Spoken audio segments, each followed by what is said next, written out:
Bonjour, mon nom est Mélodie Gingras. Ceci est une traduction de la version anglaise originale du balado The Go-To for Entrepreneurs in the Know avec votre hôte Paulina Cameron. Bonne écoute! Bonjour, je suis Paulina Cameron et je suis directrice générale du Forum for Women Entrepreneurs ou FWE. Nous sommes un organisme caritatif canadien qui a pour vocation d'éduquer, de conseiller, d'énergiser et de connecter les femmes entrepreneurs afin qu'elles réussissent brillamment, encourageant les économies fortes et les communautés florissantes. Pour en savoir davantage sur nos programmes, visitez notre site internet à fwe.ca.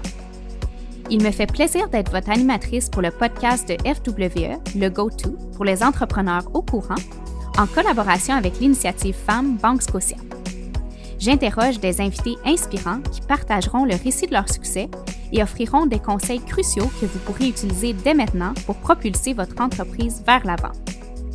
Cette saison, nous allons tout couvrir, de l'image de marque aux finances, aux ventes et à la culture d'entreprise.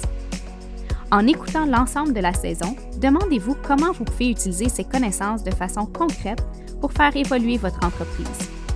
Commençons sans plus attendre.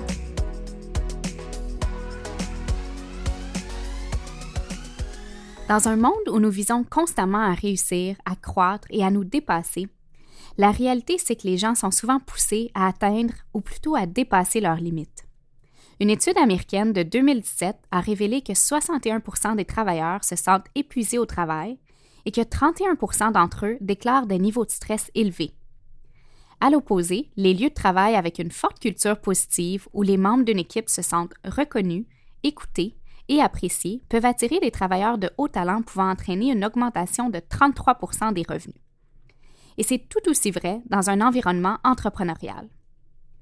En studio avec moi aujourd'hui, Sarah Hudson, fondatrice et directrice générale de la clinique d'entraînement LiveWell et fière maman de 4 enfants. Fondée en 2011, LiveWell offre des programmes d'entraînement médicaux pour les personnes atteintes d'une maladie chronique ou pour celles qui souhaitent prévenir une maladie chronique. Aujourd'hui, la clinique compte 19 succursales dans 4 provinces et va ouvrir sa première succursale aux États-Unis en novembre 2019. Félicitations, Sarah, et bienvenue au Go-To. Merci, Paulina. Merci de me recevoir. Donc, on s'est rencontrés la première fois par l'intermédiaire de John DeHart, votre cofondateur et un ami de longue date de FWE. Pour ceux qui ne le savent pas, John est aussi le cofondateur de Nurse Next Door et un gourou de la culture d'entreprise. En travaillant avec John pour bâtir LiveWell, quelles ont été les principales étapes que vous avez suivies pour créer une culture d'entreprise positive? C'est une excellente question, car une culture positive est tellement importante dans les entreprises aujourd'hui. Comment donnons-nous vie à la culture dans notre entreprise est une question que nous nous posons à nous-mêmes.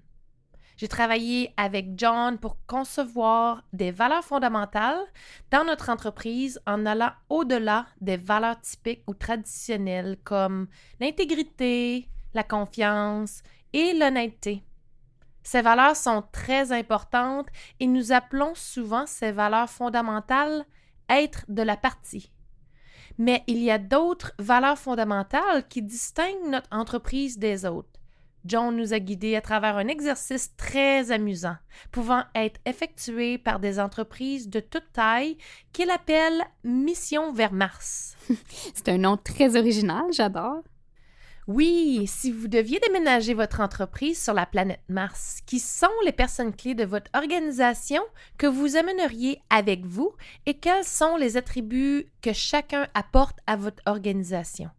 Grâce à cet exercice, vous commencez à comprendre ce dont votre entreprise a besoin, ce qu'est l'essence de votre entreprise et ce qui doit être reproduit. Lorsque vous prenez du recul et que vous regardez les choses de cette façon, vous commencez à identifier vos valeurs fondamentales. Pour notre part, les valeurs fondamentales qui se sont dégagées de cet exercice sont les suivantes. Nous avons le potentiel d'être des champions. Nous trouvons la joie et nous jouons le tout pour le tout. Super, donc merci d'abord pour l'explication de Mission vers Mars. Je pense que c'est quelque chose que tout le monde va se rappeler. Puis concernant vos valeurs, j'aime beaucoup la façon dont elles sont concrètes. Donc, à mon avis, c'est des valeurs qui sont vraiment axées sur l'action. Elles ne sont pas que passives. Nos valeurs fondamentales sont affichées au mur de chaque clinique et nous partageons avec nos membres ce que nos valeurs signifient pour nous. Mais en pratique, nous utilisons aussi nos valeurs fondamentales pour recruter et bâtir notre équipe. L'une des premières entrevues que nous avons avec un candidat qui veut se joindre à notre équipe s'appelle une entrevue de valeurs fondamentales ou une entrevue d'adoption à la culture. Nous posons une série de 3 à 5 questions qui sont en corrélation avec chaque valeur fondamentale. Nous demandons à la personne de répondre à ces questions très honnêtement et ouvertement. En fin de compte, nous croyons que si quelqu'un n'a pas de connexion avec nos 3 valeurs fondamentales, cet individu va tout simplement pas se plaire dans notre organisation et cela ne serait pas juste pour nous et pour lui de l'embaucher. C'est donc un filtre que nous utilisons pour rassembler notre équipe. Donc, tout tourne vraiment autour des valeurs pour vous, donc c'est tout à fait logique. Et pour revenir à la façon dont nous vivons nos valeurs au quotidien, est-ce que vous avez des systèmes, des processus, des habitudes que vous partagez avec votre équipe pour donner vie à ces valeurs? L'une de mes activités préférées est que nous faisons à toutes les semaines, les mercredis matins. C'est un rassemblement de toute l'équipe. Nous démarrons la réunion en partageant des anecdotes sur les valeurs fondamentales. Nous racontons l'histoire d'un collègue de travail, d'un membre, d'une critique sur Google qui illustre l'une de nos valeurs fondamentales. En 2 minutes ou moins, on partage une histoire en la liant à l'une de nos valeurs. Souvent, nous pouvons rassembler les 3 valeurs fondamentales dans une seule histoire.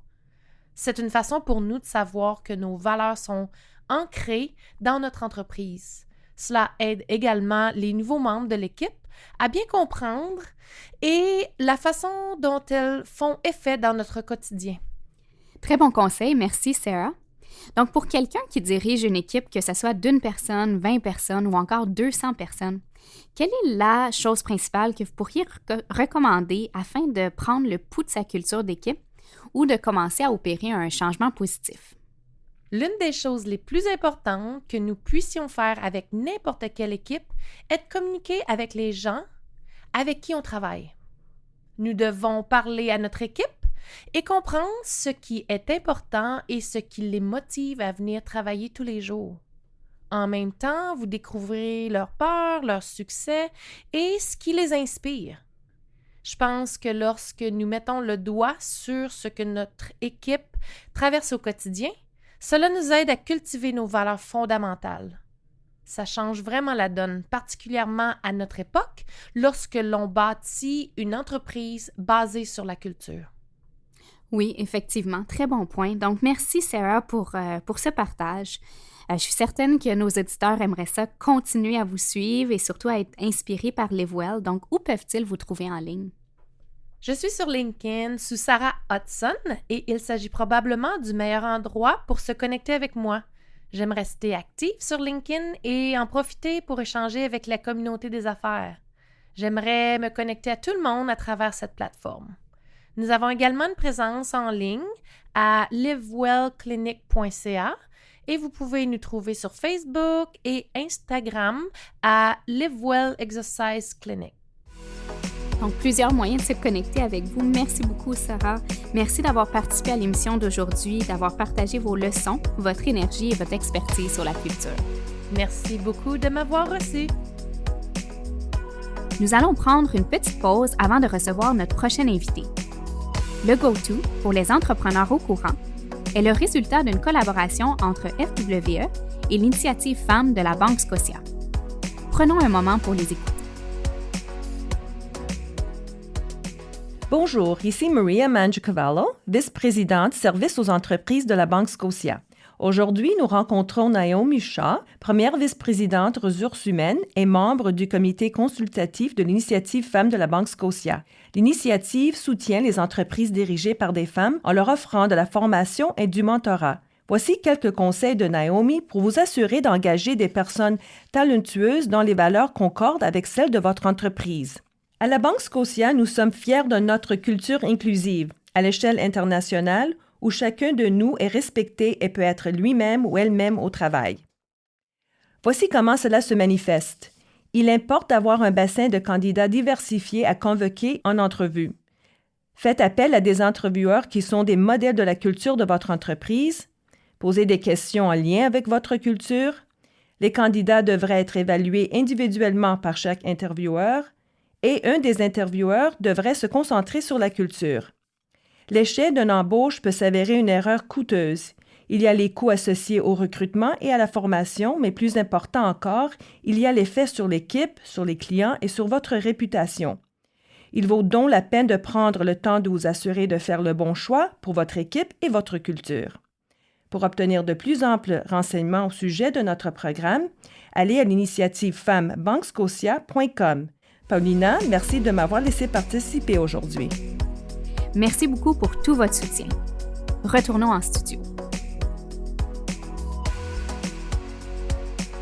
Avec nous aujourd'hui, la PDG la plus en vue au Canada, qui a également gagné le prix de PDG de l'année du magazine Atlantic Business et qui a gagné à 4 reprises le top 100 de WXN, il me fait plaisir d'accueillir Mandy Renahan, la PDG de Freshco.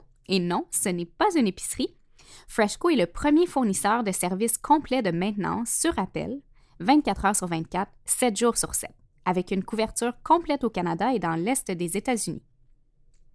Femme de métier et entrepreneur florissante depuis son plus jeune âge, cette native de Yarmouth, en Nouvelle-Écosse, a bâti une culture d'entreprise pour les hommes et les femmes qui souhaitent s'épanouir dans leur travail. En tant que ferventes partisanes nous-mêmes du mentorat à FWE, nous sommes de grandes admiratrices de Mandy et c'est un honneur de l'avoir parmi nous aujourd'hui. Bienvenue au GoTo, Mandy. Comment allez-vous? Je vais très bien, merci, et je suis surtout très heureuse de vous avoir parmi nous. Donc, Freshco, d'abord, est reconnu pour avoir une culture inclusive et surtout amusante. Et vous êtes très modeste en disant ça. Oui, effectivement. Donc, comment pourriez-vous nous décrire la culture de votre entreprise et comment avez-vous créé et maintenu cette culture au fur et à mesure de votre croissance? Je pense qu'il est important de savoir que les gens de la côte Est ont héréditairement une personnalité qui veut s'amuser. C'est ancré en nous d'avoir du plaisir, peu importe ce que l'on fait. Alors, premièrement, pour moi, il ne s'agissait pas de créer une culture, il s'agissait de l'élargir. Quand les gens disent que mon entreprise a été reconnue pour être très diversifiée et avoir une culture amusante, je réponds que j'étais diversifiée avant même que la diversité soit un mot, parce que je ne connaissais pas d'autre chose. Deuxièmement, lorsque vous créez une culture, il s'agit de comprendre que la diversité est liée à ça. Nous avons toujours été une entreprise qui a rassemblé une quantité de gens différents pour créer une culture extraordinaire. Et comment avez-vous fait pour que tous ces gens-là se sentent ainsi inclus dans l'entreprise? Je n'ai jamais, au grand jamais, embauché quelqu'un uniquement en fonction de son CV. Je ne suis pas intéressée par ça et je ne l'ai jamais été. Pour moi, c'est l'énergie qui est essentielle. Lorsque vous examinez mes dirigeants aujourd'hui, aucun d'entre eux ne connaissait quoi que ce soit sur la maintenance et sur la construction. J'ai suivi mon instinct en les recrutant selon leur personnalité, leurs ambitions et je leur ai appris le reste. Nous avons suivi cette méthode jusqu'au cœur de notre organisation. En faisant ça, vous découvrez un potentiel impressionnant chez les gens que vous n'auriez jamais vu dans un processus de recrutement typique. Absolument. Puis d'ailleurs, on en parlait justement avec notre invitée précédente, Sarah Hudson. On parlait d'embaucher selon les valeurs. Donc, effectivement, ça fait beaucoup de sens. Mandy, quelle est la chose principale que vous souhaitez que les entrepreneurs sachent concernant la culture d'entreprise? Donc, en d'autres mots, est-ce qu'il existe une leçon importante que vous avez apprise ou peut-être un secret très bien gardé que vous aimeriez partager? On m'a très souvent posé cette question. Les entrepreneurs sont ce que j'aime appeler des grands savants de la vie. Regardez notre ami Da Vinci. Ce qu'a fait de lui, Da Vinci, c'est qu'il était un grand connaisseur universel. Il avait tellement de compétences différentes. C'est ce qu'ont les entrepreneurs. Ils en connaissent un peu sur le marketing, un peu sur le numérique. Ils connaissent les finances. Ils en savent un peu sur tout. Donc, on pourrait dire qu'ils sont les touche-à-tout originaux. Absolument. Et un expert en rien. Pour créer un changement au niveau de la diversité dans les entreprises, vous devez être le pingouin au milieu de 99 girafes, pour donner un exemple. Comme la fois où j'ai reçu le prix WXN100, j'étais le pingouin. Et qui n'aime pas le pingouin? La réalité, c'est que les 99 girafes aiment le pingouin et le pingouin aime les girafes. Nous trouvons donc un terrain d'entente dans le sens que nous sommes tous des entrepreneurs. Quel bon exemple avec pingouin et girafe, donc je suis certaine qu'on va tous retenir ça. Je comprends donc que votre secret pour la culture, c'est vraiment d'embrasser l'unicité en chacun de nous et de donner vie à ça pour l'humain que nous sommes et non simplement un robot qui effectue certaines tâches. Au fil des ans, j'ai rencontré beaucoup de gens dans le secteur de la consultation, dans le secteur professionnel, dont plusieurs de ces personnes sont incroyables et j'ai dit à plusieurs d'entre eux, je sais que vous êtes extrêmement intelligents, mais êtes-vous sympathique? Il existe des gens qui sont capables d'assurer l'entretien de magasin aussi bien que moi et qui peuvent construire des bâtiments aussi bien que moi, mais je peux vous garantir une chose par contre, les clients ne vous aiment pas comme ils m'aiment. Ils me font confiance et ils savent que je serai toujours là quoi qu'il arrive. En tant que propriétaire, PDG et entrepreneur, nous faisons face à tellement d'incertitudes que vous ne pouvez jamais promettre la perfection. C'est l'un de mes meilleurs arguments de vente. Je ne suis pas parfaite, mon personnel n'est pas parfait, mais je peux vous garantir une chose, on vous dira toujours la vérité. Et on va s'occuper de cette urgence rapidement.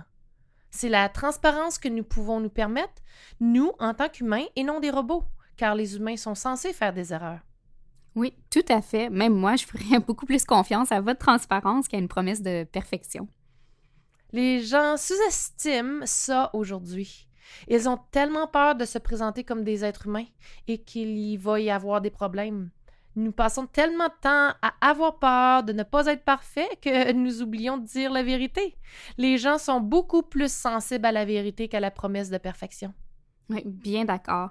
Donc, pour ceux qui veulent continuer à s'inspirer de votre parcours, en apprendre davantage, où peuvent-ils vous trouver et vous suivre en ligne? Les gens me disent que j'ai eu de la chance avec beaucoup de choses, d'autant plus que tous mes pseudonymes sont à commercial Mandy Renehan, so MandyRenehan. Aussi, mandyrenehan.com est un site internet qui vous offre simplement moi dans un petit panier. Merci beaucoup, Mandy. Merci d'avoir participé à l'émission d'aujourd'hui, d'avoir partagé vos idées incroyables et surtout votre énergie contagieuse. Donc, vous êtes vraiment une source d'inspiration pour les femmes de métier, mais aussi pour toutes les autres femmes entrepreneurs. Merci beaucoup. Merci à vous. Bonne chance à vous tous dans tout ce que vous faites. Cela conclut notre podcast d'aujourd'hui. Un grand merci à Sarah et Mandy pour leur participation. Nous tenons aussi à remercier tous ceux qui ont fait de Le Go-To une réalité, de la fantastique équipe de FWE qui a travaillé sur toute la logistique, à Self-Hired Media, notre incroyable équipe de production, à Hummingbird Translations pour la traduction de nos podcasts en français, et bien entendu à l'initiative Femmes de la Banque Scotia, dont vous pouvez en apprendre davantage à initiativefemmesbanquescotia.com. Si vous avez aimé l'épisode d'aujourd'hui, vous pouvez vous abonner pour écouter le reste de la première saison. Vous pouvez trouver toutes les ressources que nos invités ont mentionnées sur notre site à fwe.ca. Nous savons que ça prend tout un village pour bâtir une entreprise. Alors, partagez ce que vous avez appris sur Instagram avec la mention FWE Canada pour aider d'autres entrepreneurs à connaître un franc succès. À la prochaine fois!